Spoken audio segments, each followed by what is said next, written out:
boa noite.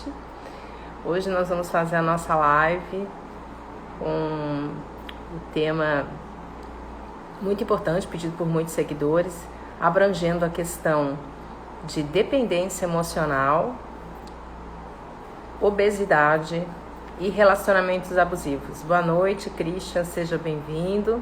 Vamos aguardar um pouquinho o restante das pessoas irem entrando. Eu sou hipnoterapeuta e comecei a minha formação devido à minha experiência em vencer a obesidade através do processo da hipnoterapia. Então, sempre teve presente nos meus atendimentos, clientes buscando a solução desse desconforto emocional. E depois eu acabei me especializando também no nicho da dependência emocional, no acolhimento de sobreviventes de relacionamentos abusivos. Boa noite, Camila, seja bem-vinda. Boa noite, Fátima, minha amiga, seja bem-vinda. Então, hoje, durante esse período do meu trabalho, da minha experiência, eu comecei a notar os pontos em comum que existiam entre a obesidade, o lar de infância de onde nós viemos, um lar abusivo, a formação de dependência emocional, o quanto que é comum eu encontrar sobreviventes que estão muito acima do peso quando saem de um relacionamento abusivo. E depois da hipnoterapia, eu fiz uma outra formação que foi um divisor de águas no meu trabalho, que é o trabalho do Corpo Explica. Talvez vários de vocês conheçam, quem conhecer até vai escrevendo, que é da análise corporal. Vou depois entrar um pouco mais a fundo nisso. E existem dois tipos de formatos de corpos, segundo esse estudo, e que faz todo sentido, tanto para mim quanto para os clientes que eu atendi, que tem naturalmente uma tendência a ter dependência emocional, que é o traço de oralidade e que é o traço de masoquismo, que são traços que fazem com que a gente tenha corpos maiores. O traço de oralidade vai deixar a gente sempre com o corpo mais fofinho, mais redondinho. Não quer dizer gordo, não, mas mais gostosinho assim de abraçar, de pegar. E o masoquismo, o traço do masoquismo, ele deixa o corpo da gente mais forte, mais quadradinho. Então são dois, quando a gente olha para uma pessoa, a gente já vê o corpo, a gente sabe que ali tem gente com uma carga emocional maior nas suas decisões, no seu dia a dia, e que tem sim uma tendência natural à dependência emocional. E o que acontece? Vários estudiosos, psicanalistas, psiquiatras falam sobre isso. Um dos meios que nós temos de dar uma equilibrada quando a gente está em situação de estresse, quando a gente está em situação de insegurança, é comer. O outro seria a atividade física, que também nos ajuda, e comer é sempre presente. Então, quando a gente vive um relacionamento abusivo, claro que a gente vai estar num estresse permanente. Então, isso também contribui para que a gente vá desenvolvendo a obesidade. Mas vamos lá, vamos entrar então um pouco mais a fundo acerca da definição da análise corporal. Como é que se explica, tudo isso? Quem começou esse estudo foi um contemporâneo do Freud, lá no século passado, que era o Reich. Tá? Então você tem, boa noite, Nete, seja bem-vinda. Então você tem o Freud falando acerca do inconsciente, das psicoses, da importância da sexualidade no desenvolvimento da personalidade. Logo depois nós temos o Jung vai um pouco mais fundo, falando do inconsciente coletivo, arquétipos, matrizes, e o Reich traz uma outra dimensão. O Reich fala, tem tudo isso sim, ok, mas tudo isso está dentro de um corpo, a gente não pode desprezar essa dimensão do corpo. E ele faz o estudo e encontra a definição de 5 tipos de corpos que equivalem a 5 tipos de funcionamento de mente. Então, você quando olha para uma pessoa, quando você vê o corpo físico, quando você vê o rosto dela, dali você conhecendo esse estudo da análise corporal, você já tem uma ideia de como é que ela funciona, como é que ela reage. E todos nós temos os 5 traços no nosso corpo. O que varia é o percentual de cada um deles. Isso cria a nossa individualidade. Então, quando você tem percentuais maiores de um tipo, isto vai sobressair. Por exemplo, eu tenho um pico de oralidade. Então, eu sou uma pessoa que vou tender a ser assim, mais fofinha, eu tenho a bochecha mais redondinha, eu posso emagrecer o quanto eu quiser. Eu sempre vou ter perna grossa, meu braço vai ser mais gordinho, devido ao meu pico do traço de oral, né, do pico da minha oralidade. Mas eu também tenho traços de masoquismo, o que faz com que eu tenha um corpo forte, que eu aguente bastante pressão. Mas enfim, cada um de nós tem os 5 traços e o que vai variar o percentual de cada um deles.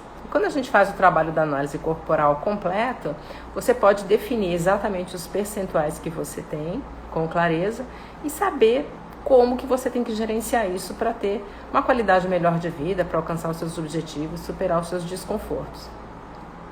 E como é que se dá a formação do traço, né, durante o desenvolvimento das pessoas?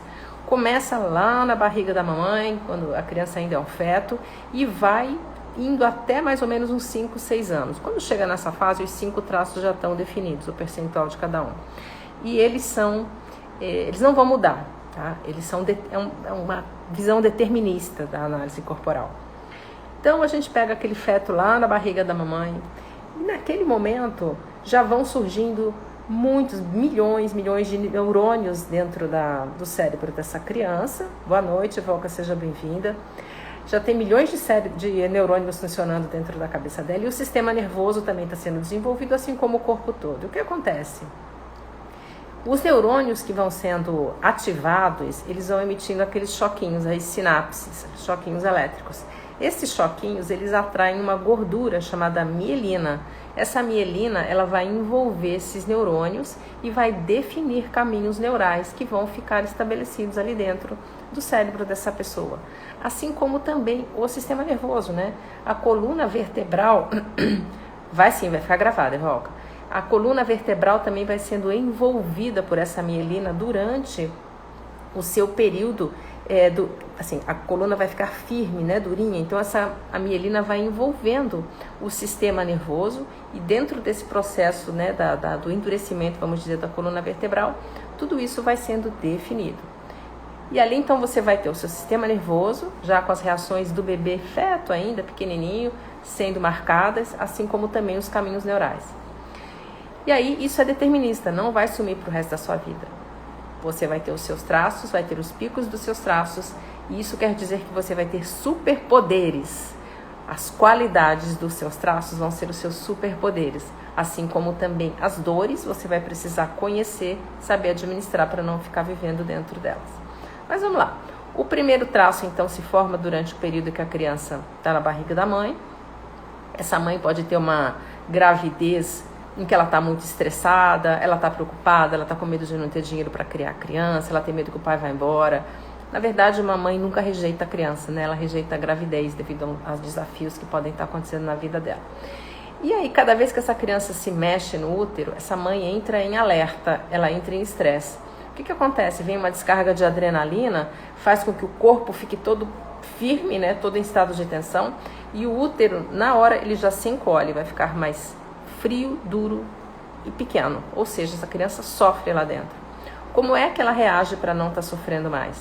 Ela se volta para dentro de si mesma, para dentro do seu próprio mundo mental e fica lá quietinha, porque ela sabe que cada vez que ela se mexe, cada vez que ela existe, ela vai sofrer. E como é este traço quando a pessoa se torna... Seja bem-vinda aqui, boa noite.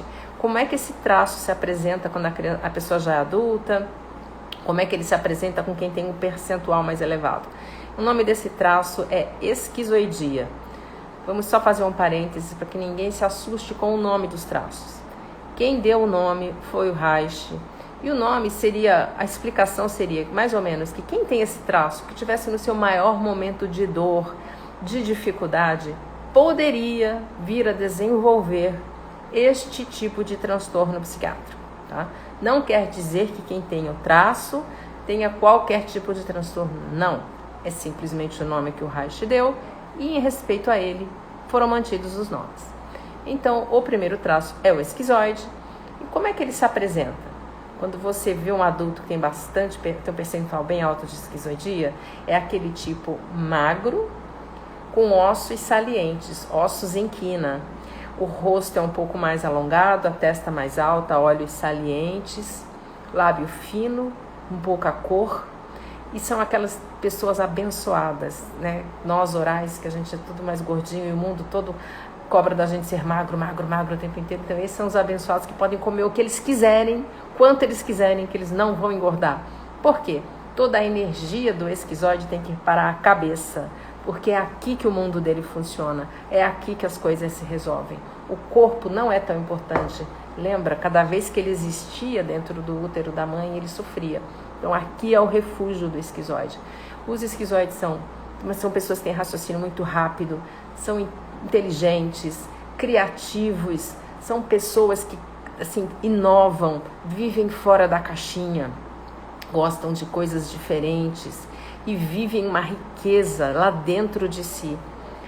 Ele é um traço mais frio, ele não tem ele não demonstra uma emotividade, ele tem dificuldade nisso, ele se incomoda com muito toque físico, ele não gosta que fica pegando, sabe aquela pessoa que você vai abraçar, ela vai escorregando assim no meio do seu abraço? Então, o esquizoide ele não gosta. Ele ama, ele tem emoções, só que ele ama com a cabeça. Então é muito comum, por exemplo, pais de crianças que são esquizoides não entenderem o que está acontecendo, porque eles chegam e falam, filho querido, eu te amo. E a criança fala, tá bom. Ela ama também, mas é aquela maneira dela expressar. O esquizoide é mais calado, é mais na dele. Gosta de ficar numa caverna, vamos dizer, né? No lugarzinho dele, sossegado. Sabe aquela figura do nerd com o capuzinho na cabeça, assim, fazendo joguinho? Esse é o esquizoide. Então, por exemplo, uma pessoa conhecida que é um esquizoide é o Steve Jobs, que criou a Apple, né? Agora, vamos dizer, né? Ele teve uma ideia brilhante, ele é um cara criativo, mas ele teve do lado dele uma outra pessoa ou outras pessoas, sócios, que tinham outros traços que ajudavam, né, a coisa a caminhar, fazer perna de execução, porque o esquizoide é um traço que não tem força de perna. Lembra um feto? Um feto não tem ainda domínio de perna. Então, o corpo todo do esquizoide é tudo meio sem energia, né? A energia vem toda para a cabeça e ele fica sempre assim, tudo meio solto. Onde tem um lugar, ele se apoia. Mas, enfim, esse é um traço que ele é mais frio. Ele não tende à dependência emocional. E o esquizoide, a grande dor que ele tem é da rejeição. Então, são pessoas que exatamente para não passarem pela dor da rejeição, não querem aparecer. Então, eles não dão trabalho, eles ficam na dele, muitas vezes está desconfortável para ele, mas ele nem fala, para não sofrer o risco de ser rejeitado. Então, a gente tem aí um traço magrinho, um traço que não tem dependência emocional, é um traço mais frio. Aí, vamos para o segundo traço, que é importante para a nossa live hoje, que é o traço da oralidade. Esse traço se forma no período da amamentação, em que o mundo do bebê é a mãe, né? Para o bebê não tem mais ninguém, existe a mãe, a conexão é muito grande nessa época com a mãe. E vamos supor que esse bebê está lá no carrinho dele, ou está no bercinho, e tem uma dobrinha na fralda que fez uma assadura pequenininha, nem dá para ver uma coisinha, mas está incomodando, está doendo, e esse bebê começa a chorar. Quando ele começa a chorar, alguém vai lá, pega no colo, acha que é gases, dá um tapinha, dá uma chupeta, faz um nananenê, e o nenê continua chorando, a criança continua chorando. Por quê? Porque o que está incomodando é aquela dobrinha que está na fralda. Tá? Gente, vocês vão colocando, se tiverem dúvidas, vão colocando aí, é porque para mim os conceitos são claros, sendo novo para muitos de vocês, tá? Se não entenderem, vão colocando, a gente vai respondendo. Então o bebê tá lá, tá chorando, deram a chupeta, fizeram o nananenê, deram os tapinhas assim, achando que era gases, não resolveu. Como essa criança se sente? Abandonada. Ela fala, ninguém cuida de mim, eu tô com dor, ninguém resolve o problema. E esta é a grande dor de quem desenvolve o traço da oralidade. O oral, quando se torna adulto, que tem um percentual mais alto, para a gente poder deixar mais claro o exemplo, ele tende, como eu falei, a ser mais fofinho, mais redondinho. Isto é uma técnica para não ter que viver a dor do abandono. É uma maneira de atrair pessoas para junto de si. Porque é muito mais gostoso você abraçar uma pessoa fofinha do que uma pessoa toda magrinha, cheia de ossos, né? Então, o oral, ele é dessa bochechinha mais redonda, o olhinho é menor, é um olhinho caído, um olhinho pidão, sabe aquele olhinho do gato de botas, do Shrek? Pois é, esse é o olhar do oral. E o olhar do oral, ele se conecta com as pessoas, porque o oral, naturalmente, ele se conecta com pessoas. Ele olha para os outros, ele entende o que está se passando, ele entende a dor do outro, ele percebe o que está se passando lá dentro daquela pessoa na frente dele. O oral é extremamente emotivo. Ele tem um mundo de emoções sem fim dentro dele o tempo todo. E às vezes é tanta emoção que ele não consegue nem raciocinar com tanta clareza. E aí, nesse momento, é fundamental que o oral chore. O oral, quando chora, sai todo aquele excesso de emoções e ele consegue raciocinar com clareza. Um oral que quer emagrecer precisa aprender e se permitir chorar, porque quando ele chora, ele consegue se equilibrar, se sentir melhor. E o oral é extremamente sensorial. O oral, ele gosta de cheiro gostoso, de coisas macias, ambientes bonitos. E ele tem uma ligação muito grande, claro, com a comida, devido, né, à parte sensorial e também por traço ter se desenvolvido lá no período da amamentação, onde tem toda essa interação da boca do bebê com a mãe, né, através da amamentação. Eu sempre dou um exemplo, né? As pessoas riem, porque o oral, normalmente, é aquela pessoa que come fazendo barulho assim. Que delícia! Nossa, o cheirinho desse café é muito bom. Esse chocolate, ele tem uma textura diferente, porque é muito intenso tudo que o oral sente. E o oral é extremamente sensível também na parte energética. Pessoas negativas, ambientes negativos destroem o oral. O oral, ele fala muito, porque é o dom de se comunicar para atrair pessoas para junto de si. O oral tem pavor de ficar sozinho. E muitas vezes um oral fica com pessoas ruins ao lado dele, só para não ficar sozinho. Um oral precisa de abraço, de aconchego, de carinho, precisa ser ouvido porque ele adora falar, precisa poder chorar. E muitas vezes ele mantém pessoas que não fazem nada disso por ele, só para não estar sozinho. E aí este oral entra na dor, porque ele sabe que tem alguém, mas ainda assim ele está só, porque essa pessoa não entrega o que ele precisa. E o oral tem uma tendência imensa para a dependência emocional.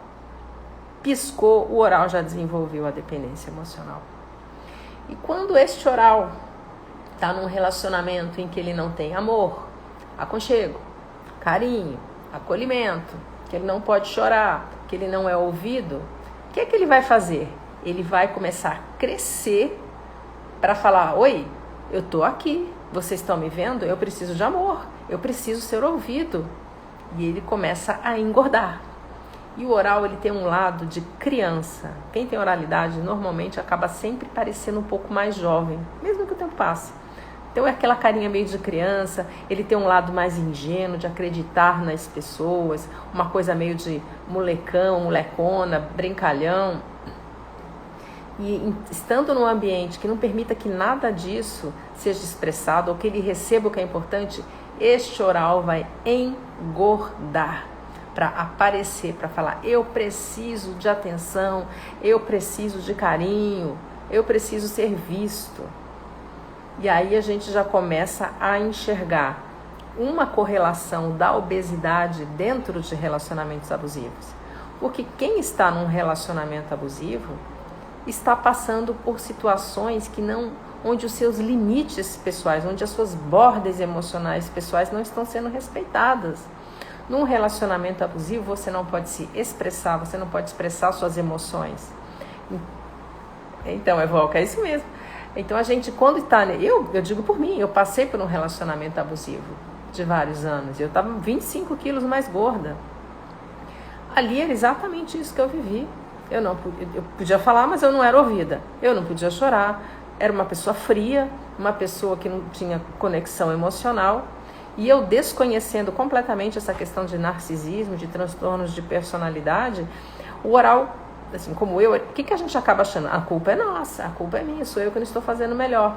E vai insistindo com a pessoa.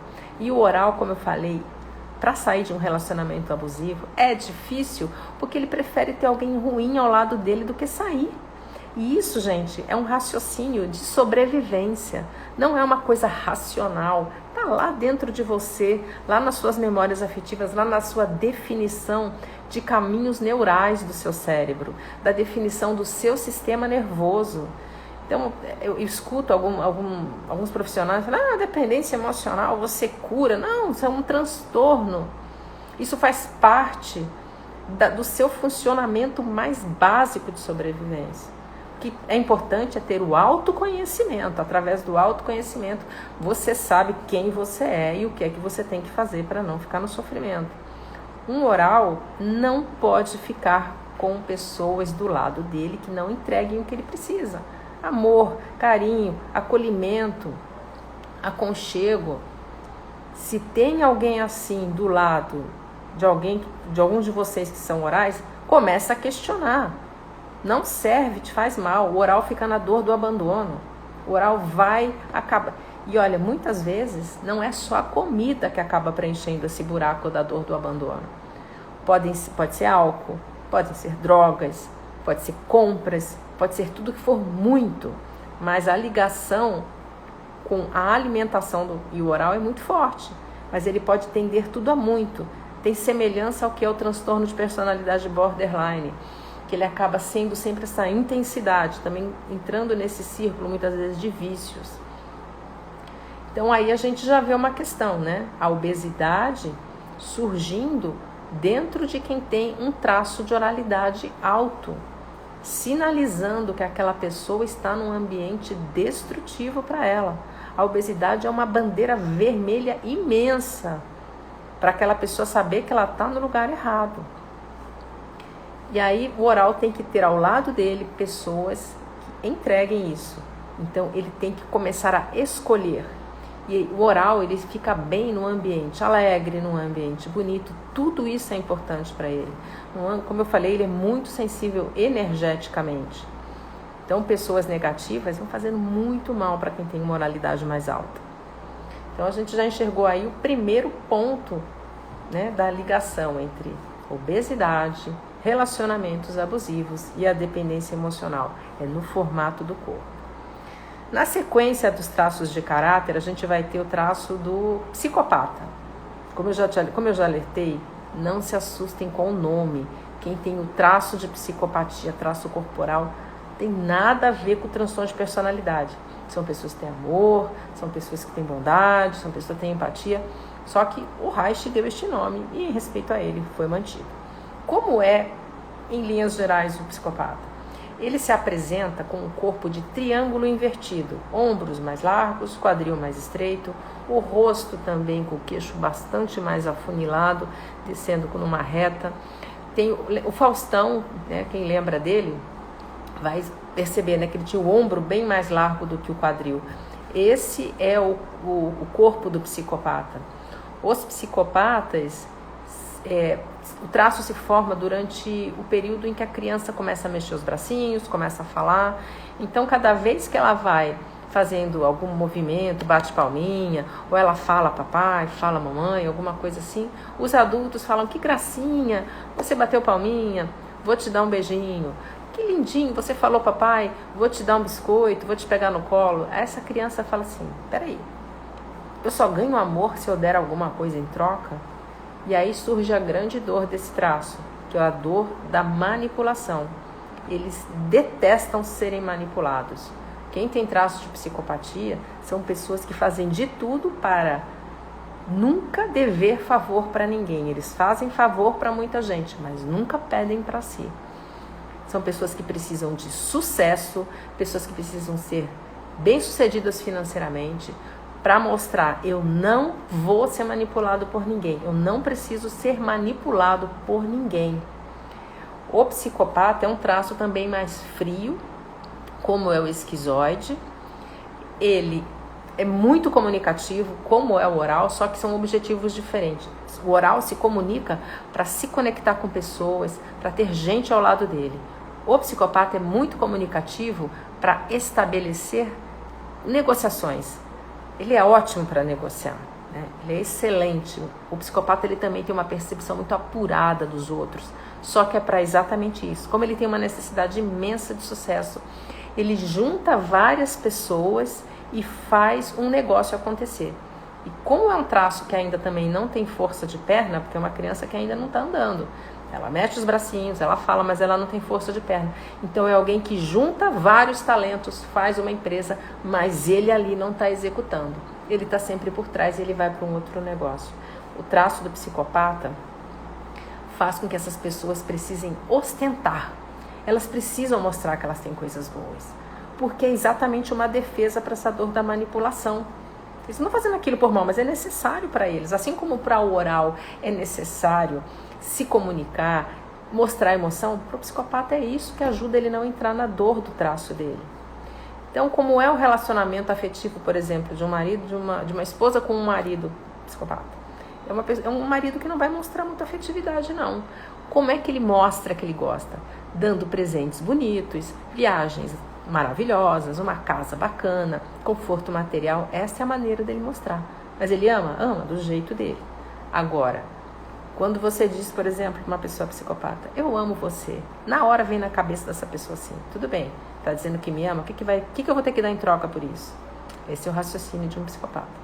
Esse é um traço que tem bastante frieza, ele também não entra em dependência emocional.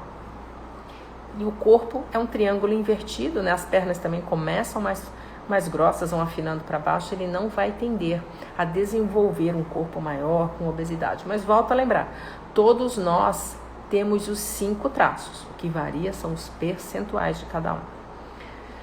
Então nós temos o psicopata com o grande dom da negociação, o grande recurso dele é a negociação e a grande dor é a dor da manipulação. O outro traço seguinte é o traço do masoquismo. Ele se forma no período do desfraude da criança. Então, a criança está lá, os pais já tiraram a fraldinha, só que muitas vezes essa criança ainda não controla o esfíncter totalmente. A gente sabe que uma criança controla o esfíncter quando ela consegue subir escada sozinha. E poucas pessoas sabem disso. Então, tira a fraldinha e a criança está lá, deu vontade de fazer cocô. O que acontece? Faz cocô na calça. E aí, imagina, né, o irmãozinho do lado. Você fez cocô, o cheiro tá ruim, mãe. Meu irmão fez cocô, minha irmã fez cocô. Aí vem a mãe, meu filho, por que não foi no piniquinho? Por que não foi na privadinha? E a criança se sente como naquele momento? Humilhada. A grande dor do traço do masoquismo é a humilhação. E o que ela faz para nunca mais passar por aquele tipo de coisa, para nunca mais, vamos dizer, fazer cocô na calça? O masoquista, ele trava a musculatura do bumbum para dentro. Então, quem tem um percentual mais alto de masoquismo, muitas vezes pode ter aquele bumbum, que a gente fala que é um bumbum gaveta, mais entrado, que não é saliente. Então, aí ele desenvolve essa musculatura travada e dentro dele, qual é a maneira de nunca mais passar pela dor da humilhação?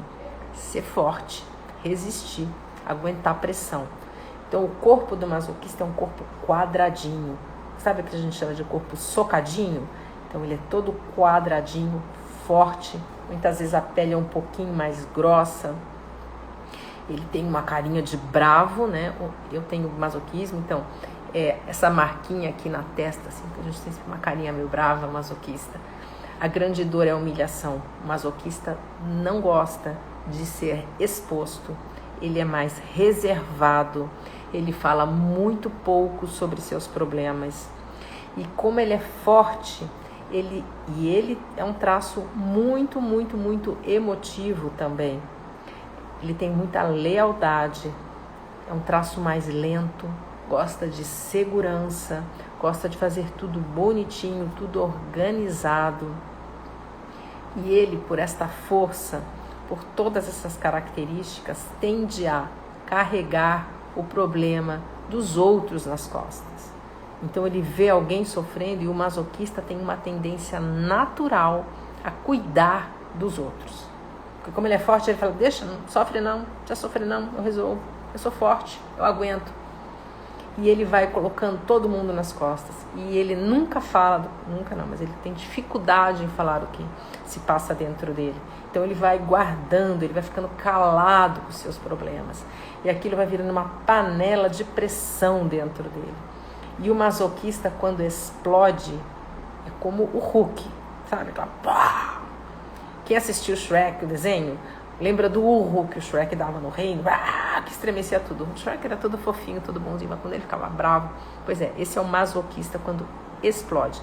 E o problema nem sempre é quando ele explode, mas quando ele implode, que ele faz muito mal à sua própria saúde. E para acalmar essa panela de pressão tão intensa que está dentro dele, de emoções guardadas, o masoquista muitas vezes pode começar a beber muito. Porque quando ele bebe, ele fica mais à vontade, ele pode falar besteira, as pessoas não vão julgá-lo tanto. É um corpo que tende a ser maior, assim como o oral, o masoquista também é um corpo que tende a ser maior. E quem tem traços de masoquismo mais elevado e está num relacionamento afetivo, a grande tendência é falar assim, eu carrego isso, tudo bem, tá abusando de mim, tá me maltratando, mas eu aguento, eu sou forte, não tem problema. E às vezes a pressão é tão grande, são tantos problemas, que ele precisa engordar para ter força, inconscientemente, tá, gente? Para carregar esse monte de problemas que vem dentro do relacionamento abusivo. Então o masoquista vai crescer para conseguir carregar aqueles problemas todos daquele parceiro abusivo que está junto com ele. E ele tende a se responsabilizar naturalmente por pessoas. E é um traço que tem a dependência emocional no céu também, como oral, muito alta. Então vocês imaginam, e o masoquista gosta de segurança, ele não gosta de mudanças, ele gosta de rotina.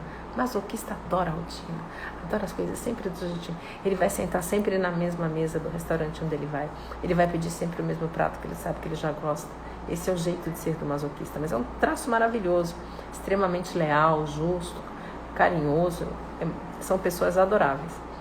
Então o que acontece? Você pega alguém com oralidade e masoquismo, e é muito comum ter os dois traços em percentuais elevados juntos. Essas duas pessoas não saem de relacionamentos abusivos. Muito difícil. O oral não quer ficar sozinho, o oral prefere ficar com alguém ruim do que ficar sozinho, ou o masoquista não quer mudar, o masoquista acha que ele é forte, que ele aguenta qualquer coisa, que ele está lá para aguentar isso até o final. Então não sai. Quem apresenta esses dois traços juntos, para sair, é muito mais doloroso. E o que é bacana, quando eu recebo um cliente para atender, eu já vejo através do próprio rosto, porque claro que a análise envolve o corpo todo. A gente faz análise do formato da cabeça, olhos, boca, tronco, quadril e pernas. Mas só no rosto a gente já tem um monte de informações. Eu já sei exatamente o caminho mais eficaz para estar ajudando esse cliente. Porque quando eu trato com alguém que tem traços mais frios, a abordagem é uma. Quando eu pego uma pessoa com muito mais emoção, a gente tem que ir para um outro caminho. Então é muito eficaz, é muito bacana. E para quem escuta também, porque é um grande salto no autoconhecimento. É quando a gente se conhece, a gente consegue administrar a nossa vida. E o masoquista, ele precisa aprender a dizer não na vida dele. Porque ele vai segurando todos os problemas de todas as pessoas, vai colocando todo mundo nas costas, ele não diz não. E uma coisa interessante para a gente perceber se a gente tem dependência emocional, a quantas está essa dependência emocional, é quando vem alguém pedir alguma coisa para a gente e a gente não quer fazer aquilo. Vamos supor, tem uma festa sábado à noite maravilhosa, né? Vamos pegar o exemplo de um masoquista. A pessoa masoquista comprou uma roupa nova, tá contentíssima, tá animadíssima para ir nessa festa, tá a 1000 por hora para ir pra festa. Mas aí liga aquela parente, aquele parente, aquela tia, sabe, lá do interior. Não, nem do interior, né, que tem que morar perto dele, no exemplo que eu vou dar. Mas liga, enfim, alguém da família e fala, olha, eu tô com um problema aqui em casa, a torneira explodiu, tá um mar de água aqui na minha cozinha, tá tudo molhado, eu tô sozinha, eu não tenho ninguém para me ajudar. E aí, esse masoquista, ele pode responder o seguinte, olha, eu queria ir te ajudar, mas eu não posso, porque eu torci o tornozelo, ao invés de dizer, eu não quero te ajudar porque eu vou numa festa. Então a resposta de quem tem a dependência emocional é não dizer o não logo de início. Não se colocar, não colocar a sua prioridade. Eu não vou porque não dá, não vou porque tem festa, não vou porque eu estou pronto para ir para minha festa. Tende a dizer não posso porque, ao invés de falar não posso porque eu não quero, porque nesse momento não dá. Então é um teste para todo mundo, né? Quando a gente fala assim, Quantas vezes a gente não deu essa desculpa, quem tem mais dependência emocional? Ah, não dá pra eu ir, sabe, tia, porque, nossa, eu tô com uma dor de cabeça. Mentira, não tô com dor de cabeça nenhuma, mas é assim, é o medo de falar para aquela pessoa e se sentir rejeitado, se sentir abandonado, achar que a pessoa não vai ficar mais do lado da gente. Então nós temos aí mais um traço, né, o masoquismo, que traz outro elemento para a gente conseguir montar esse quebra-cabeça da obesidade. E por que ela está correlacionada com dependência emocional e relacionamentos abusivos? O masoquista vai tender a ficar maior dentro de um relacionamento abusivo para conseguir carregar o peso todo. Ele se sente responsável por tudo isso. E o último traço que nós temos é a da rigidez, que se forma no período da definição da sexualidade. A criança tem uns 5, 6 aninhos, e aí ela começa a entender que o mundo funciona em pares. Papai tem mamãe, tio tem titia, e a criança fala assim, e eu tenho quem? Vamos supor que for uma menina, essa menina ela vai falar, eu tenho papai, mas o papai já é par da mamãe. Como se sente essa menina? Ela se sente perdedora, ela sente que ela foi a última escolha, que ela não é a melhor escolha. E ela é a ponta mais fraca do triângulo. E qual o recurso que ela desenvolve para nunca mais sentir essa dor de ser a pior escolha? Desenvolve a harmonia do rosto, a harmonia do corpo, a beleza física. Quem tem rigidez tem um sex appeal, tem uma presença, porque o rígido ele precisa brilhar, ele precisa aparecer. Então eles são bonitos para nunca mais serem a pior escolha. Eles sempre têm que ser os melhores. É um traço que tem muita competitividade. Eles preferem perder por WO do que ficar em segundo lugar. Se exigem muito, tem muita liderança, tem muita força de execução. É um traço ambicioso, é um traço que por um lado tem mais frieza, por outro é mais emotivo. Eu vou explicar que tem mais tendência à dependência emocional. E é um traço que nasceu para brilhar, para aparecer. Pessoas que têm muita rigidez, pessoas que têm essa beleza, que têm essa harmonia de rosto, essa harmonia de corpo, que não se deixam brilhar, estão na dor. A harmonia, o corpo do rígido, ele é todo delineado, então tem aquela cintura em forma de C marcada, o quadril um pouquinho. Mesmo os homens, eles têm um pouco mais de cintura. O rígido é o único traço que consegue ter definição muscular. O masoquista é um traço forte, mas ele tem um músculo grande, como dizer, inchado. O oral é todo redondinho, né, todo fofinho, todo gordinho. O esquizoide é muito magro. E o psicopata também não vai tender a desenvolver musculatura. E ele é todo triângulo invertido, ele não tem essa proporção tão bem distribuída como tem os rígidos. Então, os rígidos são aqueles que vão para a academia, uma semaninha de treino, eles já estão com tudo definido. E ninguém consegue alcançar isso. É uma característica da rigidez. O rígido, como eu falei, ele é um traço mais frio, mas ele tem uma extrema dependência emocional, exatamente com o pai ou com a mãe. Gente, desculpa que eu tô com um pouco de tosse. Eu saí daquela gripe da H3N2 e ainda tem uma chaticezinha aqui. Então, mas nada que... Desculpa, gente, voltou. Tô falando da minha gripe, mas nada que impeça da gente continuar. Vamos embora. Então, o rígido, ele tem uma dependência emocional muito grande com o pai ou com a mãe. Como eu expliquei, no caso da menina, ela vê o pai como o grande amor da sua vida. Então, a rígida vai ter sempre uma ligação emocional muito intensa com o próprio pai. E o rígido com a mãe. O que acontece? Ao longo da vida, eles vão continuar mantendo essa ligação. E tudo isso é inconsciente, tá, gente? Nada disso é consciente, ninguém faz porque quer. São técnicas, como eu digo, de sobrevivência que a pessoa desenvolve para não estar na dor do seu traço. Então, quem tem bastante rigidez, muitas vezes, a menina, por exemplo, aquela que vai brigar com a mãe porque a mãe não está cuidando bem do pai. E o rígido, pelo medo que ele tem de perder, o rígido tem um medo muito grande de traição. O rígido sempre triangula, não quer dizer que ele trai, mas ele sempre tem um plano B. Se não der certo aqui, eu já tenho um outro plano ali. Pode ser no relacionamento, pode ser no trabalho, em qualquer coisa da sua vida. E eles têm sempre uma indecisão muito grande nas coisas, pelo medo de perderem.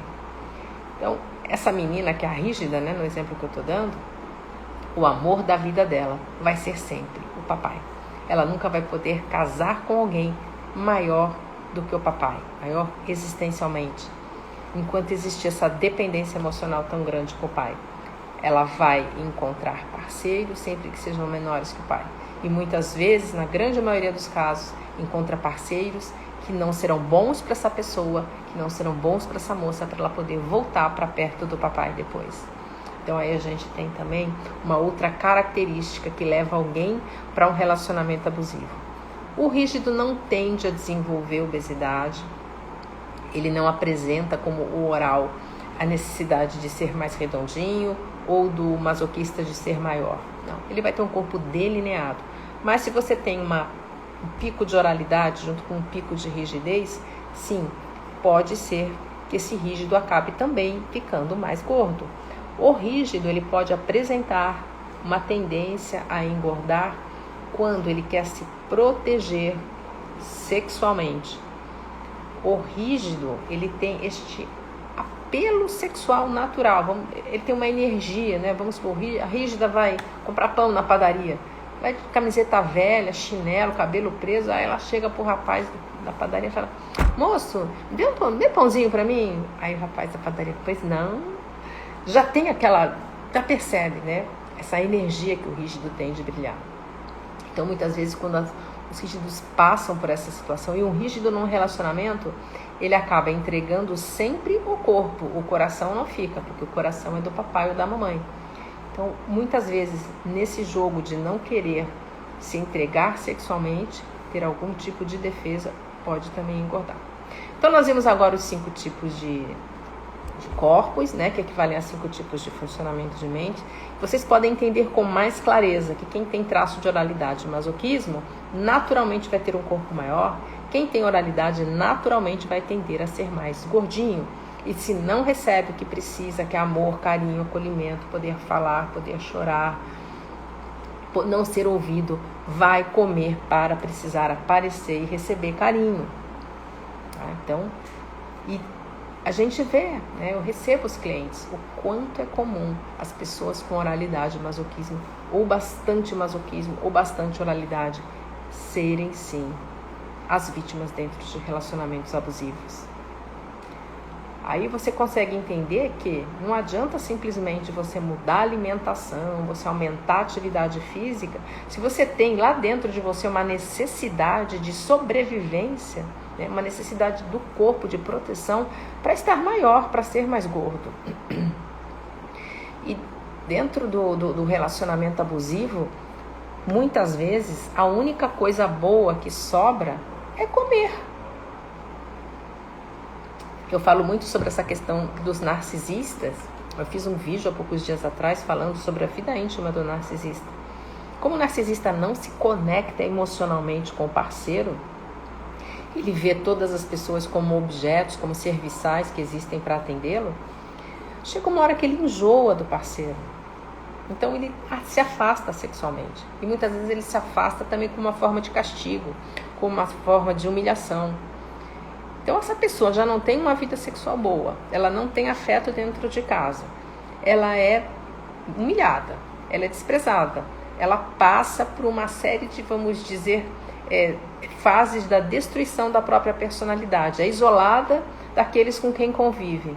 Muitas vezes a única coisa prazerosa que acaba sobrando é a comida. Então ali vai haver ainda mais uma compensação acerca de tudo isso. Reforçando, né, essa necessidade de ficar maior, de crescer.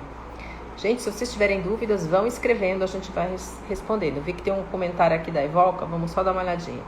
Todos os meus relacionamentos foram abusivos com o narcisista, mas quando eu entrava na fase de desvalorização, eu perco total a fome e emagreço, sugada, sem ânimo. Então aí a gente tem que ver dentro do seu funcionamento, né, o perder a fome talvez signifique perder a vontade de viver, né, Ivolca? dependendo do que aconteceu nesses períodos de desvalorização e do quanto isso bate dentro de você, a gente perde a vontade de viver, que é tão grande a desconexão com a nossa própria essência, com a nossa própria personalidade. A gente começa a ficar com a autoestima tão destruída que não dá vontade de viver, né? E uma coisa, gente, que além dos traços de caráter que determina a dependência emocional, a codependência emocional, ela vem lá do nosso lar de infância, lá do nosso lar de origem. Quando a gente vem de lares disfuncionais quer dizer que não existe um trabalho da família para tentar achar solução, para tentar achar resolução. Lares disfuncionais nunca se busca acertar as coisas. Sempre a briga, sempre é o grito, sempre a discussão. Por quê? Os pais que formam a base desse lar já vêm de sistemas familiares doentes também. Quando você tem um pai ou uma mãe que tem traço de personalidade narcisista, sim, esta pessoa veio de um lar que tinha também ali um pai e uma mãe narcisista. Então, avós narcisistas vão gerar os pais que vão gerar um lar disfuncional. E nesse lar disfuncional, você vai ter duas possibilidades: filhos codependentes emocionais ou filhos narcisistas. É isso que eu enxergo na minha experiência, nos meus estudos. O que vai depender, o que vai diferenciar é a maneira como a criança responde à ausência de amor dos pais, ou da mãe, ou do pai somente. Uma criança nunca consegue achar o pai ou a mãe ruim, errado, devido à necessidade do amor para nos manter vivos e em segurança. Eu gosto de dar o exemplo de um cavalinho, um bebê cavalo que acaba de nascer. Em poucas horas, ele vai estar de pé, em cima das pernas, com uma certa liberdade. Ele vai conseguir andar, vai conseguir se virar de algum jeito. Um bebê humano demora anos para ter um pouquinho de liberdade. Então, a nossa psique sabe disso, a nossa mente sabe e faz de tudo para que a gente tenha esse amor. Então, se eu começar a achar que os meus pais são ruins, eu vou querer me afastar deles. E eu coloco em ameaça a minha vida. Então, não. É um truque da psique, a criança começa a achar que ela é ruim, que ela é errada. E aí nós temos duas possibilidades. A criança fala: tudo bem, meus pais me acham ruim, mas eu vou ser tão melhor, eu vou fazer tanta coisa boa, que sim, aí meu pai e minha mãe vão gostar de mim. E aí se torna aquela criança que tem a síndrome do bom menino, a síndrome da boa menina. Não dá trabalho, sempre está ajudando, está fazendo. E o pai ou a mãe narcisista, ou ambos, já induzem essa criança a ser um serviçal, a ser um saco de pancadas, a se acostumar com os abusos. E ela vai vida afora vivendo este modelo que ela aprendeu no lar de infância. A outra possibilidade é a criança ter essa negação de amor e ela se vê tão ruim, tão má, tão pouco merecedora, é uma dor tão grande dentro de si, que ela simplesmente rompe com a sua própria personalidade, com o seu self original. E cria uma falsa personalidade grandiosa. E aí nós temos o narcisista. Então ele abafa, ele enterra toda a capacidade de ter emoções positivas, como amor, como solidariedade, sentir remorso, sentir culpa, porque tudo isso vai deixar essa criança frágil, exposta novamente, e ela não quer sentir isso. Então ela cria uma falsa personalidade. Um narcisista nunca tem uma personalidade verdadeira, gente. Eu escutei outro dia um narcisista diagnosticado, um cara famoso, que ele conta assim: eu não tenho personalidade. A minha personalidade apareceu do que eu fui aprendendo com os empáticos com quem eu convivi. Então eu aprendi a fazer isto aqui com uma pessoa, isto com outra, e aí ele vai fazendo toda essa mentira ao redor. Então os narcisistas observam muito tudo que acontece ao redor deles, dos empáticos, e eles copiam e colocam como se fosse deles, porque eles não têm isso naturalmente. A personalidade deles é inexistente, ela foi rompida, ela foi abafada lá dentro deles. O que restou foi um grande buraco emocional lá dentro deles. Então aí você vai ter o codependente emocional e o narcisista, Eles vêm ambos do mesmo sistema doente.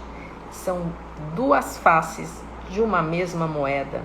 Quando um narcisista, na vida adulta, o narcisista e o codependente se encontram, é atração fatal. É formiga com açúcar, como eu digo. Um foi feito para servir. O codependente existe para servir ao outro, para esquecer de si, só se lembrar do outro em busca daquele amor condicional que ele não ganhou. E o narcisista, tudo que ele deseja é ser servido. Então, se encontram. E os dois já vêm da mesma dinâmica. Os dois viveram abuso quando era criança. Os dois viveram castigo do silêncio quando era criança. Os dois não receberam amor. Então é muito mais, vamos dizer, profundo o emaranhamento que junta essas duas personalidades.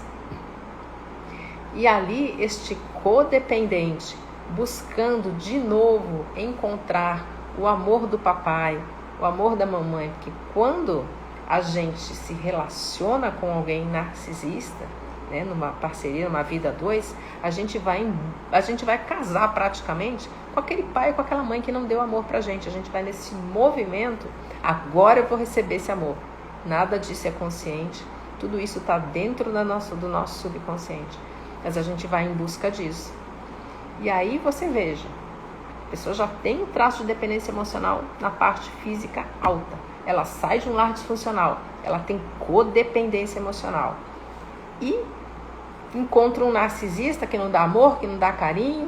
O que acontece? Vai engordar. Provavelmente, essa pessoa já foi gordinha quando era criança. Ela era gordinha dentro do lar, onde ela não recebia amor, não recebia carinho, não recebia atenção, se falava, ninguém ouvia, não podia chorar. Se ela chorasse, ela não seria o bom menino, a boa menina. Então corria o risco de, além de tudo, causar uma explosão emocional dentro daquela casa de gente maluca, né? Porque assim, lar disfuncional. Então já desenvolveu essa obesidade desde criança.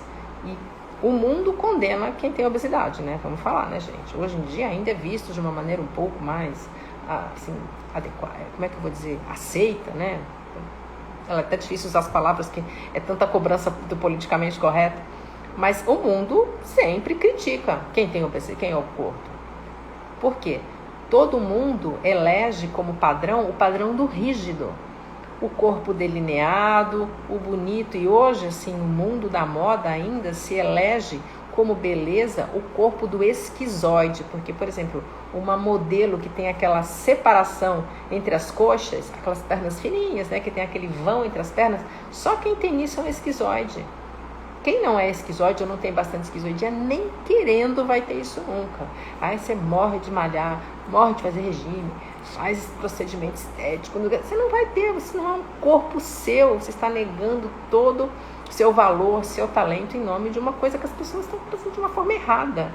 Então, quem tem muita oralidade, veio de um lar abusivo, já foi gordinho ou gordinha na infância. Talvez, durante o relacionamento abusivo, em algumas fases da vida, possa essa obesidade ter se tornado mais intensa. Mas já viveu isso sim. Então, você vê que lá de criança já vem essa tendência caminhando. E o que acontece? A criança gordinha, ela é altamente condenada pelos coleguinhas, por todo mundo.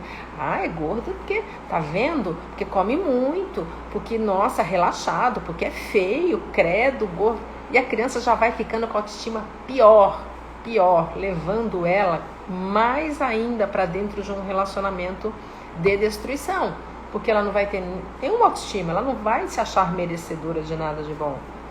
Então olha que sociedade louca, né? Quanto faz falta informação de como as pessoas são na realidade, né? E não do que as pessoas colocam que é.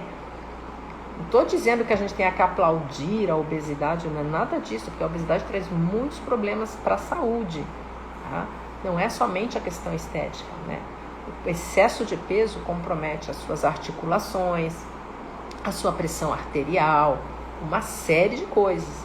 Mas a gente tem que entender por que tem pessoas que são maiores naturalmente e outras não. E do porquê que a gente aumenta de tamanho ou não. Que não é simplesmente o comer pelo comer. É o comer pelo que o corpo está precisando de proteção. O quanto ele está precisando estar forte para carregar pessoas, para dar conta de problemas.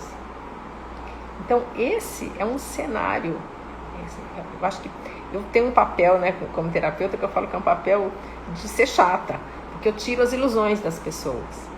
Então, quem quer passar por um processo de emagrecimento sem olhar tudo isso, vai cair num fracasso depois. A minha mãe tinha obesidade mórbida, eu tenho uma parente que fez cirurgia bariátrica, eu conheço de perto tudo isso. E hoje os estudos já mostram que quem fez cirurgia bariátrica, em 70% dos casos pode se tornar alcoólatra ou depressivo. Por quê? É a forma do corpo se defender. Se você não permite que isso aconteça, a sua mente, a sua psique vai fazer com que você encontre uma outra maneira de equilibrar as coisas. Deixa eu ler os comentários, vamos lá ver. A Ivolca está falando exatamente isso. Cresci vendo meu pai bater e trair minha mãe. Meu lar foi abusivo e tóxico. Minha mãe fazia eu ajudar em casa e cuidar das minhas irmãs desde 8 anos. Ela batia em mim por acredito que seja qualquer coisa. Então, pelo que você descreve, Volca, talvez eu tenha pai e mãe narcisista. E o que acontece? Muitas vezes, a codependência entre narcisistas. Porque o narcisista, ele é um dependente emocional.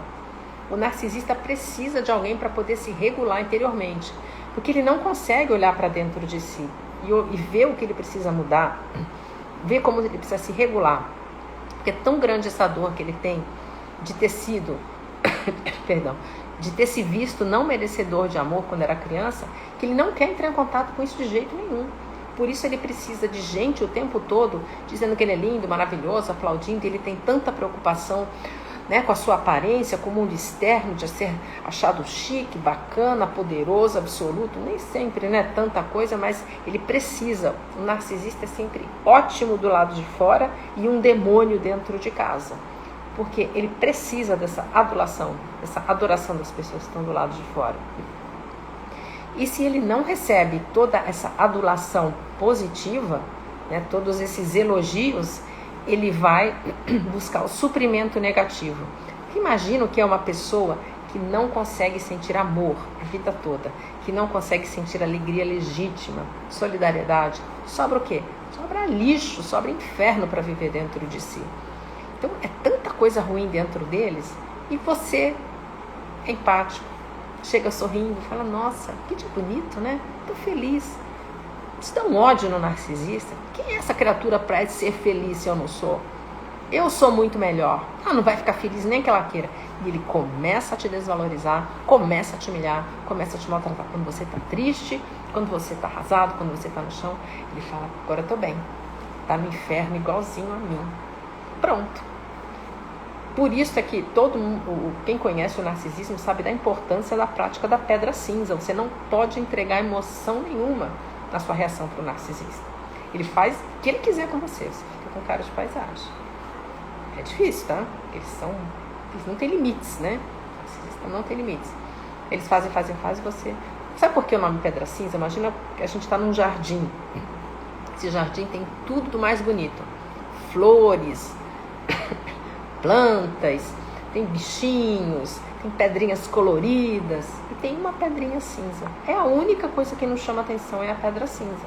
Por isso o nome da técnica da pedra cinza é não reagir. Porque quando você não entrega atenção com emoção, você não alimenta o vampiro. E aí ele vai desistir de você. Mas voltando aqui ao que a Ivolca está contando, a gente vê que talvez pai e mãe podem ser narcisistas. E pode ser que um seja narcisista e um outro seja um borderline, que é um outro transtorno antissocial, que tem muitas vezes traços narcisistas mesclados. E conviver com borderline é tão destrutivo quanto conviver com um narcisista. A diferença é que o border tem empatia. Ele consegue se regular interiormente, ele pode fazer uma terapia, ele pode tomar medicação e ter uma vida muito melhor. Então, dentro do lar da Ivolca, a gente pode ver essa possibilidade de dois narcisistas que convivem, um sendo codependente do outro, ou um border e o border com o narcisista também, gente, é atração fatal. Porque o border é aquele excesso de emoção, ele é amoroso, ele é carinhoso, mas ele tem um medo tremendo de abandono e o narcisista fica encantado com aquela capacidade de emoção que tem um borderline. E os dois, como eu digo, né, vêm do mesmo tipo de lar doente, eles se atraem. Então a gente pode ver, Volca, dentro da sua casa esse tipo de movimentação. Teria que estudar um pouquinho mais a fundo para saber. Mas assim, minha mãe fazia eu ajudar em casa e cuidar das minhas irmãs e bater em mim. Isto é traço de mãe narcisista. A mãe narcisista vê nos filhos serviçais que existem para atendê-la. Provavelmente você deveria ter sido a filha bode expiatório. Mães narcisistas são misóginas, não gostam de mulheres, porque elas não gostam de si. Então elas escolhem normalmente uma menina para elas projetarem tudo que elas têm de ruim dentro delas. E um menino que é o filho dourado, o alecrim dourado. Ele é sempre lindo, ele é sempre certo, ele é sempre bom. E acaba um adulto infantilizado, um adulto que não teve permissão para crescer, porque essa mãe não deixa, que ela quer os filhos todos controlados. Ela quer todo mundo junto dela para ela ter o que ela precisa. Se eles têm vida ou não, o problema é deles. Ela não deixa. Coloquei uma foto outro dia de uma mãe, né, uma coroa com 2 correntes para os filhos. É exatamente isso. Então a figura da menina, como o bode expiatório, é a menina que sofre tudo, porque essa mãe projeta toda a negatividade dela. E ela não gosta de mulheres, e ela não gosta dessa menina. Essa menina compete com ela, porque essa menina vai crescer, vai se tornar uma moça bonita, e essa mãe está envelhecendo. E mães narcisistas têm pavor de envelhecer. E a filha, quando aparece com um namorado, muitas vezes a mãe vai tentar flertar com o namorado. Ela vai diminuir, vai falar que essa menina é feia, que ela é gorda, como é que ele aguenta essa menina horrorosa. Porque ela está vendo aquela menina tão bonita e ela não é. E ela não aceita que ninguém possa ser melhor que ela. Então talvez tenha sido esse seu caso, Volca. Vamos continuar lendo aqui. Então a Volca ainda está falando, como não tem cura a dependência emocional, como trabalhar dentro de si a aceitação para não atrair mais narcisistas e relacionamentos abusivos. Tem alguma técnica? Não tem. Estou muito sincera, Volca. O que vai te ajudar é você conhecer a si mesma, conhecer como você funciona, como é a dependência emocional e para sempre você estar em alerta. Você estudar o que é narcisismo, se você já passou por relacionamentos com eles, conhecer e estar sempre alerta, porque é uma movimentação natural que vai acontecer. A gente não consegue desfazer isso. A dependência emocional é um transtorno de personalidade também. Não é como um narcisismo. O narcisismo também é um transtorno, mas não tem cura. E é um vício. Por isso que existem grupos de apoio a dependentes emocionais. Tem o CODA, que é o Codependentes Anônimos, tem o MADA, Mulheres que Amam Demais. E o passo a passo desses grupos é exatamente igual ao dos alcoólicos anônimos, dos adictos em droga anônimos. É a mesma coisa. É um vício nos seus próprios hormônios que foi estabelecido desde a sua infância. Quem vem de um lar abusivo, quem vem de um lar com narcisistas, aprendeu a andar em ovos o tempo todo. Você está em alerta o tempo inteiro. Você não sabe de onde é que vem a pancada, de onde é que vem o grito, de onde é que vem o abuso. Então, como sobrevivência, o seu corpo entende que tem um leão ali na frente, tem um predador que vai te pegar a qualquer momento. Ele descarrega adrenalina permanentemente, adrenalina e cortisol na sua corrente sanguínea. E é tão intensa essa descarga que o seu cérebro começa a gostar, ele começa a querer mais. O seu hipocampo, inclusive, que é um pedaço do nosso cérebro, que ele é responsável pelo processamento de memórias recentes, para te poupar de tantas situações estressantes e dolorosas, ele começa a encolher. Muito comum isso. Pessoas que convivem por muito tempo com narcisistas acabarem tendo demência precoce, Alzheimer precoce ou até convulsões. Porque é uma defesa do hipocampo. E o hipocampo, com essa descarga enorme de adrenalina e cortisol, ele tende também... Boa noite, Luciana. Seja bem-vinda, minha cliente, Luciana. O seu hipocampo cerebral vai tender a encolher. Então, você vai passar, sim, por esse risco de desenvolver demência precoce, Alzheimer. Gente, conviver em relacionamento abusivo é muito pior do que a gente pode imaginar.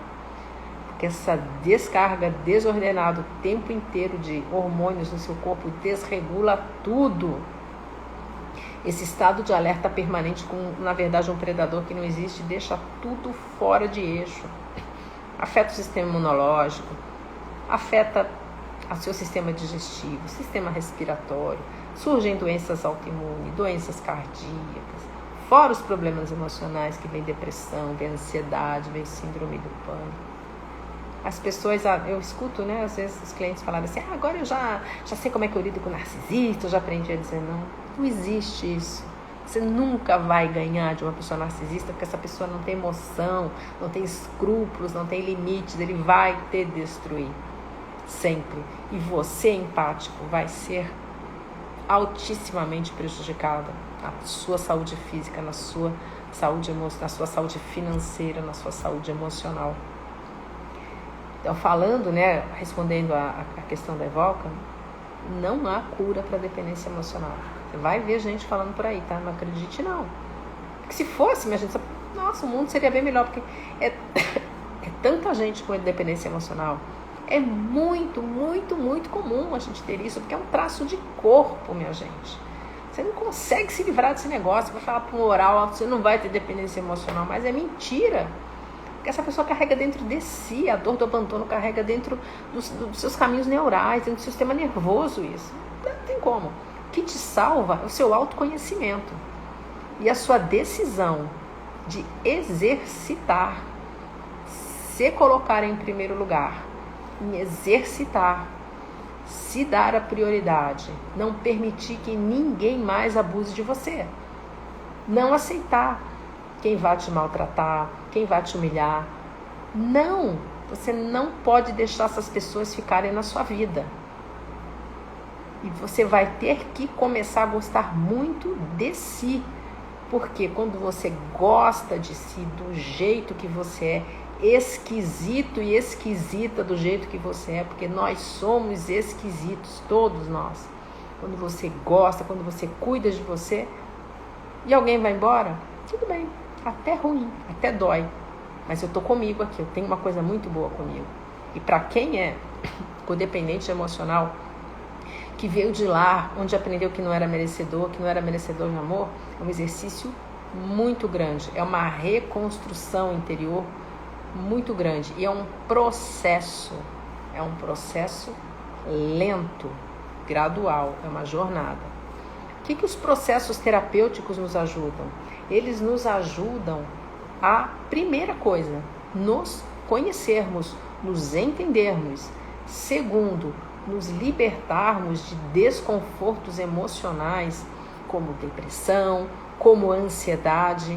Dentro da técnica da hipnoterapia, é maravilhoso o efeito que tem sobre tratar a criança interior. A sua criança interior é um pedaço seu de memória, é um pedaço seu de ego.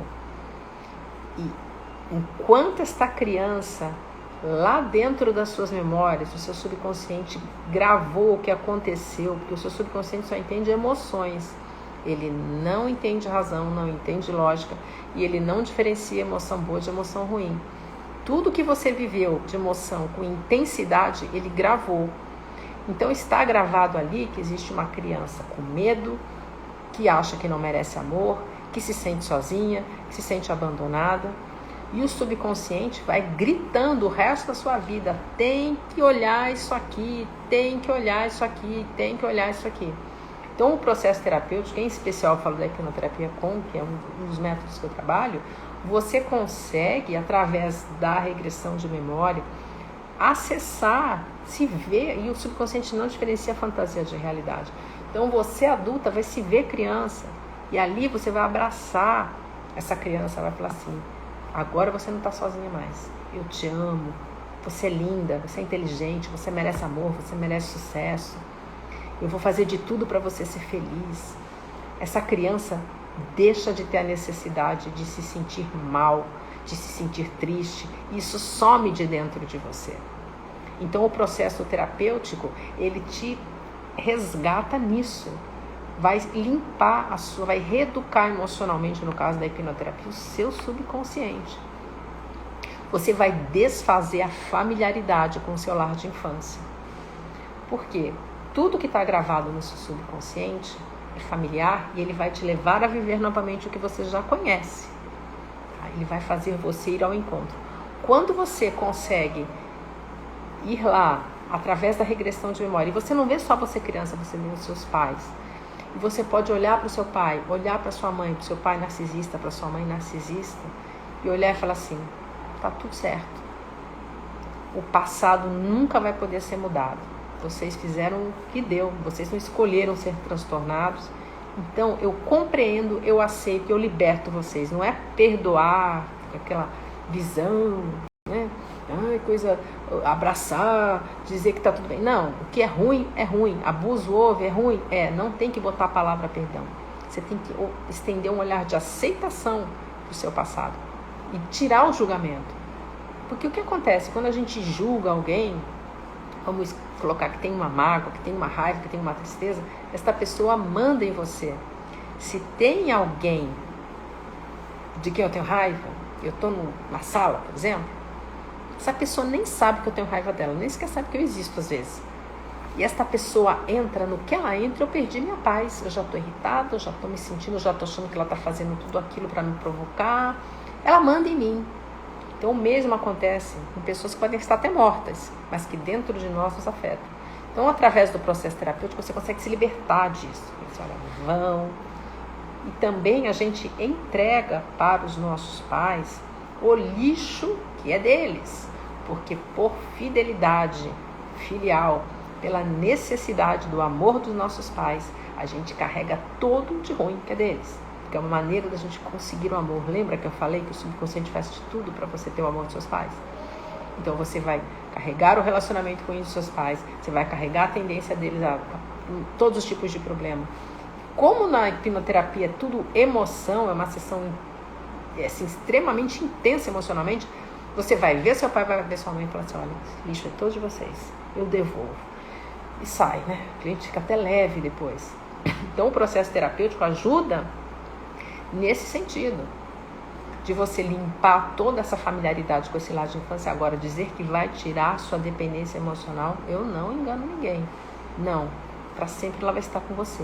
Mas primeiro, eu quando descobri toda essa minha questão de dependência emocional quando eu fiz a minha formação em análise corporal, que eu me vi com muita oralidade, muito masoquismo, e foi um choque para mim. Eu vi que eu não era quem eu pensava. E foi aí que eu conheci o narcisismo, foi aí que eu entendi a minha vida toda. O lar de onde eu vim, os relacionamentos que eu tive, por que as coisas deram certo, por que as coisas deram errado. Quando você tem esse tipo de autoconhecimento, você manda na situação. E você conhece, você entende que é um narcisista. Se aproxima alguém, você já sabe, você já bota pra correr, já joga água benta, crucifixo, vá de retro, né? Coisa ruim. Você já tira da sua vida. Então, é esse o processo de quem vive dependência emocional. E a jornada de restauração, ela é um dia após o outro. Você vai ter ajuda terapêutica, agora você vai precisar ir se ajudando. Você vai precisar ir gostando de você, ter paciência com você. Porque lembra, existe um processo cerebral pronto dentro de você. O seu corpo está viciado nos hormônios que foram gerados desde a sua infância de relacionamentos abusivos. Você, quando sai de um relacionamento abusivo, quando você se afasta de alguém tóxico, você entra num processo de síndrome de abstinência. Pensamento obsessivo, sudorese, taquicardia, tremedeira. A pessoa se sente perdida, não sabe para onde é que vai, quer falar de qualquer maneira, começa a achar que aquele abusador não é nem tão ruim, que ele é bonzinho. Por isso é que a gente não pode julgar. Muitas vezes a gente vê aqueles casos, né, de um parceiro, de um homem, de uma mulher, que está dentro de um relacionamento que tem violência física e não sai. Aí todo mundo fala, nossa, gosta de apanhar, né? Não, gente, é uma pessoa viciada, sabe? É uma pessoa viciada nos seus próprios hormônios gerados. A gente não pode. Então, assim, dizer que vai ter cura é como dizer, por exemplo, para quem é alcoólatra e venceu o vício, que ele pode ficar na frente de todas as bebidas que ele quiser, que ele vai superar aquilo. O alcoólatra sabe que quando ele der o primeiro gole, aquilo pode voltar. Você pegar alguém que conseguiu se recuperar do vício da cocaína e jogar ele numa festa que tem cocaína para tudo que é lado, não vai dar certo. O dependente emocional é a mesma coisa. Então ele vai ter que se conhecer, vai ter que se tratar terapeuticamente, sim. Terapia é fundamental para quem passou por relacionamento abusivo. Você saiu destruído. Vai te ajudar muito.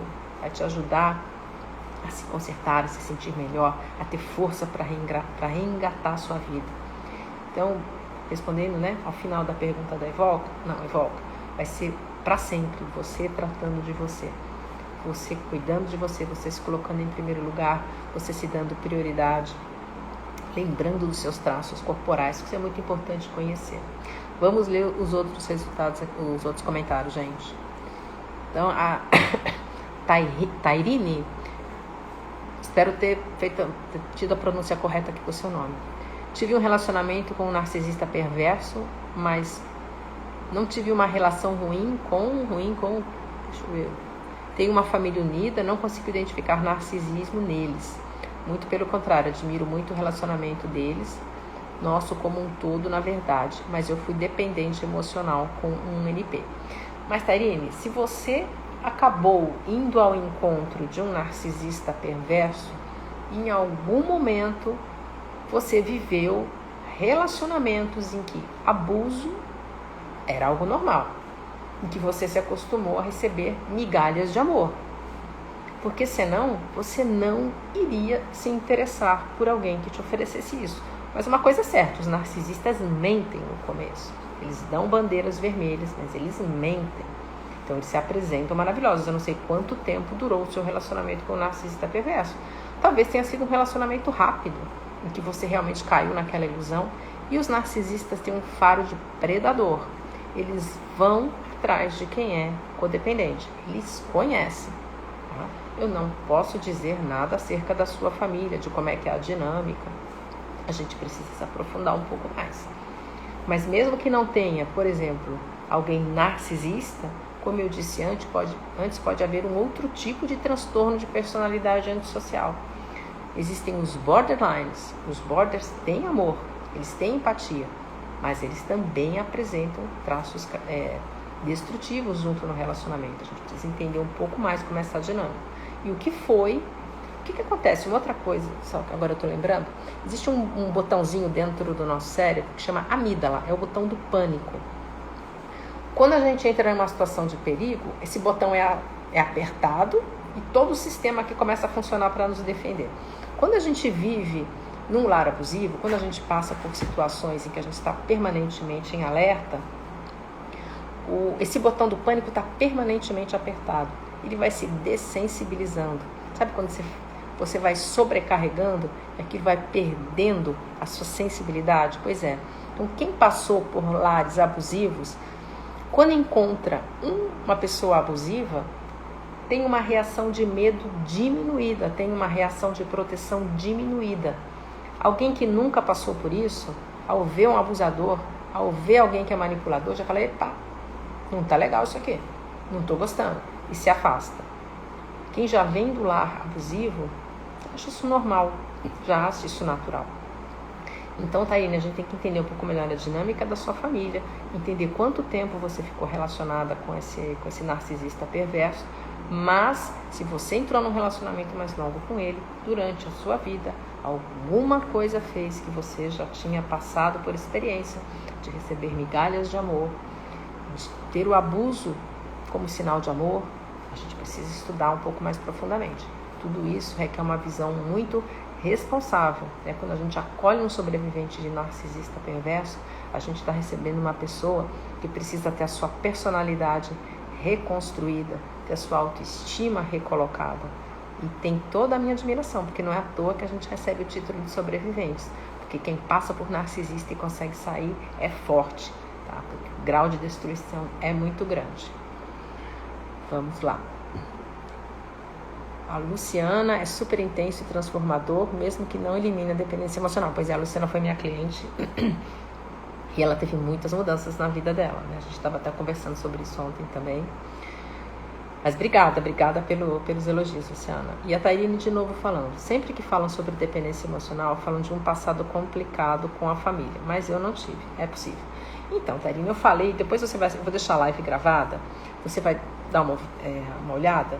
Existem os traços corporais, não sei se você pegou desde o começo, que tendem à dependência emocional, a oralidade e o masoquismo.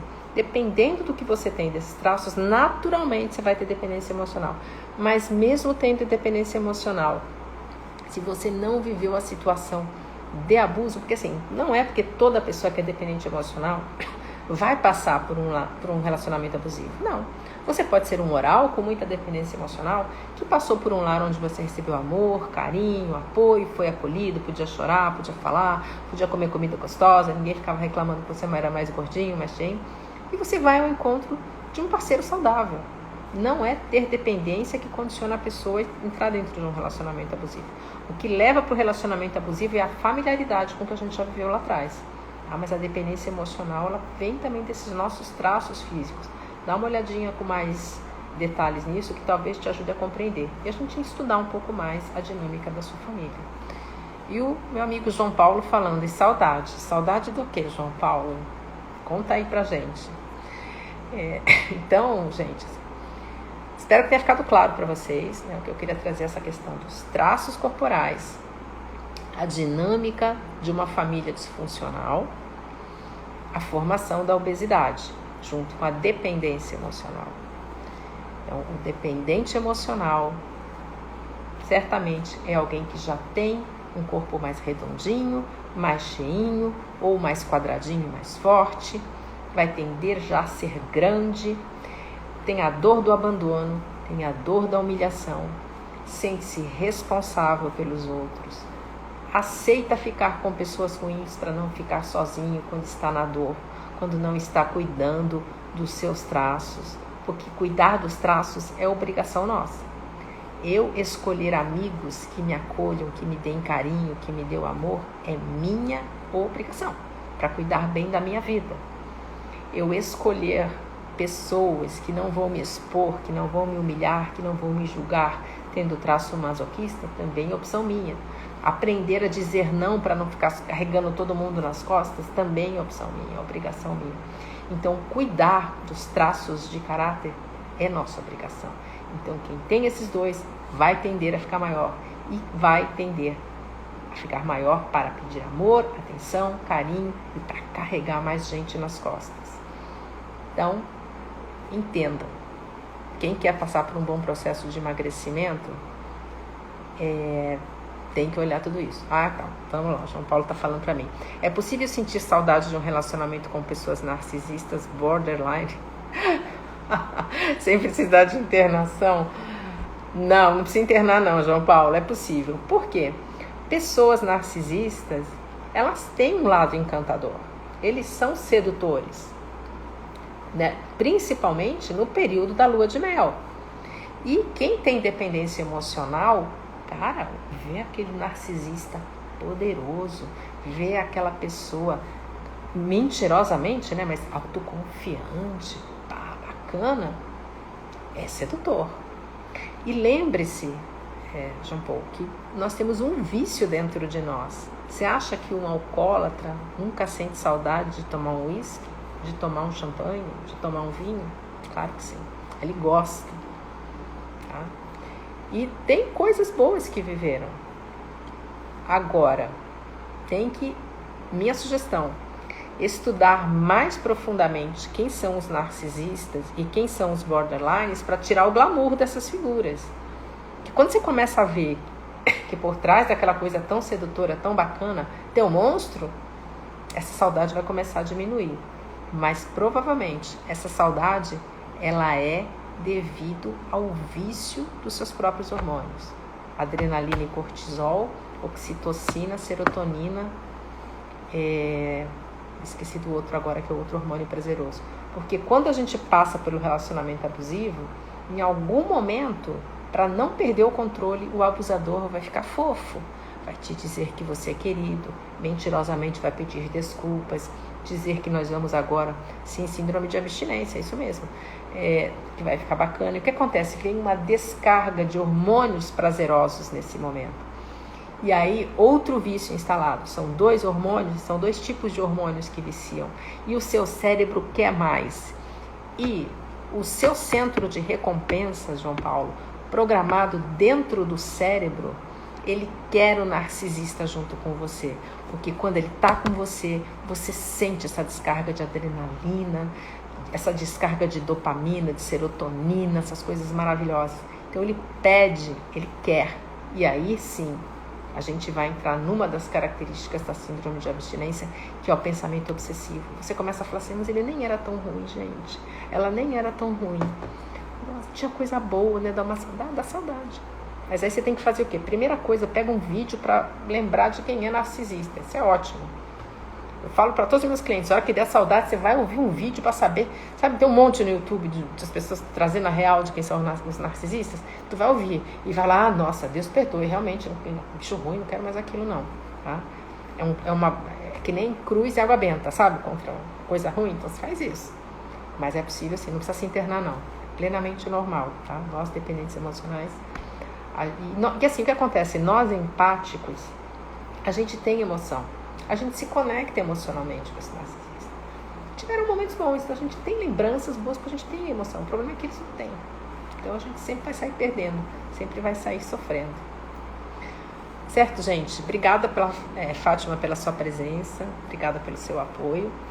E qualquer dúvida, vocês vão me escrevendo no direct. Fico à disposição. Muito obrigada da presença de todos vocês. Espero ter esclarecido um pouco mais sobre esse assunto, né? Desfeito esses mitos em relação ao emagrecimento, que é uma indústria milionária cheia de mentiras. Que é importante sempre é cuidar da sua alimentação. Prática de atividade física é bom para tudo, gente. Bom para emagrecer, bom para cuidar da saúde mental. Quem tem qualquer tipo de desconforto emocional, faz atividade física, que vai te ajudar. Depressão, ansiedade, pânico, qualquer coisa. Atividade física não cura tudo, mas ajuda muito. Atividade física regular. Você não precisa ser um malhador, uma malhadora, nada disso. Mas uma caminhada na rua de 1 quarteirão, 2, vai aumentando, você vai sentir uma grande melhora nas suas sensações interiores. Obrigada, Jean Paul, também adoro sua presença aqui. Muitíssimo obrigada, Márcia, da presença de todos vocês. E na semana que vem a gente vai ter um outro vídeo, vou fazer uma nova live, trazendo mais assuntos para a gente discutir sobre relacionamentos abusivos, dependência emocional. E vamos falar mal dos narcisistas, né? Botar esse povo ruim no lugar deles. Gente, obrigada, boa noite, até a próxima. Tchau, tchau.